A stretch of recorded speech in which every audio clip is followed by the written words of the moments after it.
Hello. We're going to look at subtraction of whole numbers and fractions. So it's having a whole number and subtracting a fraction. We're going to look at it as a pictorial representation for now. We will eventually look at finding a common denominator and doing it that way, but I want to make sure we're understanding really what's happening. So let's look at the first one. Let's say we had 6 brownies, and our brother came and ate 3/4, our sister came and ate 3/4, our grandmother or our dad or our mom or an aunt, an uncle, a cousin, a grown-up in our life, a friend of ours. So imagine we have our 6 brownies.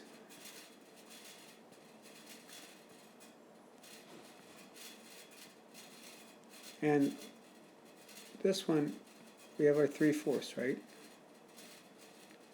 So if somebody eats 3/4, we have to ask ourselves, well, what do we have left? Well, we have 1, 2, 3, 4, we have 5 holes, and then we have this one sliver left.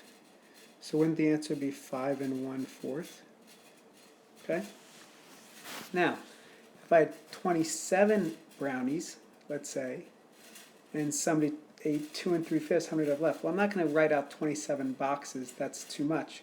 But it does make sense. What if I wrote, okay, I'm going to say, so I have 22 boxes plus 5 more. Okay? And if we think about that for a second, well, okay, 22 plus 5, is that not our value of 27? It also allows us to look at it. So again, we're this last box. So somebody ate 1, 2, there's our 2. And then somebody here took 3/5. So wouldn't we have 2/5 left here, plus these boxes, so 22, 23, 24.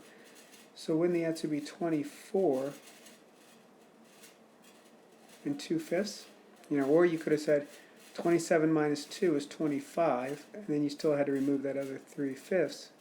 Either way, it's still going to give you the answer of 24 2/5. So hopefully when we think about whole numbers into fractions, this helps give you some guidance. The picture image is, I think, so crucial. I always like to think about brownies, Rice Krispie treats, cookies, things that allow you to break it up and think about it in context.